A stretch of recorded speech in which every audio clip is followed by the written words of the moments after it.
Module 1. Introduction to SEO Basics. This module serves as the foundation for understanding search engine optimization (SEO). It explains what SEO is, why it is essential for websites, and how search engines function. You will also learn about different types of search results, SEO techniques, and how to navigate the search engine results pages. SERPs. What is SEO and why it matters? SEO search engine optimization is the process of optimizing a website to improve its visibility on search engines like Google, Bing, and Yahoo. When users search for products, services, or information online, SEO ensures that your website appears at the top of search results. This increased visibility can drive more organic traffic, unpaid traffic to your site, and improve conversions. Why SEO is important: increases website visibility.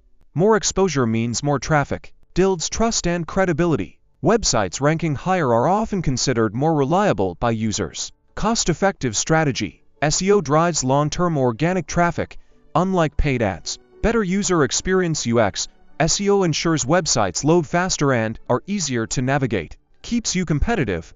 Competitors are likely using SEO. Without it, you could fall behind. SEO is an essential part of any digital marketing strategy, helping businesses grow, reach new customers, and boost revenue.